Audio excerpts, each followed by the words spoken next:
നിങ്ങൾ ബുക്ക് ചെയ്ത gas cylinder വീട്ടിലെത്തുന്നതിന് മുൻപേ വിതരണം ചെയ്തു എന്ന SMS ലഭിച്ചിട്ടുണ്ടോ? രാജ്യത്തിന്റെ വിവിധ ഭാഗങ്ങളിൽ ഇത്തരത്തിൽ നൂറുകണക്കിന് പരാതികളാണ് ഇപ്പോൾ ഉയരുന്നത്. വിതരണക്കാരുടെ ഭാഗത്തുനിന്നുള്ള ഈ അഴിമതി സാധാരണക്കാരായ ഉപഭോക്താക്കളെ വലിയ പ്രതിസന്ധിയിലാക്കുന്നു. സിലിണ്ടർ യഥാർത്ഥ ഉപഭോക്താവിന് നൽകാതെ തന്നെ സിസ്റ്റത്തിൽ അത് വിതരണം ചെയ്തതായി കാണിക്കുന്ന രീതിയാണ് ഗോസ്റ്റ് ഡെലിവറി.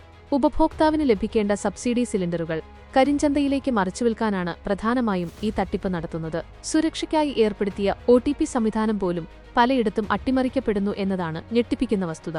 ഡെലിവറി ബോയ്സ് ഉപഭോക്താക്കളിൽ നിന്ന് തന്ത്രപരമായി OTP കൈക്കലാക്കുകയോ അല്ലെങ്കിൽ OTP ഇല്ലാതെ തന്നെ വിതരണം രേഖപ്പെടുത്താൻ കഴിയുന്ന പഴുതുകൾ ഉപയോഗിക്കുകയോ ചെയ്യുന്നു. വീടുകൾക്കായി നൽകുന്ന സബ്സിഡി സിലിണ്ടറുകൾ വിതരണക്കാർ ഹോട്ടലുകൾക്കും മറ്റു വാണിജ്യ സ്ഥാപനങ്ങൾക്കും ഉയർന്ന വിലയ്ക്കാണ് മറിച്ചുവിൽക്കുന്നത്.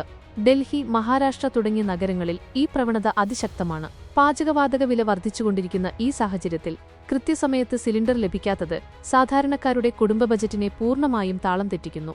ബുക്കിംഗ് കഴിഞ്ഞ് ആഴ്ചകൾ കാത്തിരുന്നാലും സിലിണ്ടർ ലഭിക്കാത്ത അവസ്ഥയും റിപ്പോർട്ട് ചെയ്യപ്പെടുന്നുണ്ട്. ഉപഭോക്താക്കൾ സിലിണ്ടർ വീട്ടിലെത്തി പരിശോധിച്ച് ഉറപ്പുവരുത്തിയ ശേഷം മാത്രം OTP നൽകുക. ഇത്തരത്തിലുള്ള ക്രമക്കേടുകൾ ശ്രദ്ധയിൽപ്പെട്ടാൽ ഉടൻ തന്നെ ഗ്യാസ് കമ്പനിയുടെ ടോൾ ഫ്രീ നമ്പറിലോ പോർട്ടലിലോ പരാതി നൽകുക.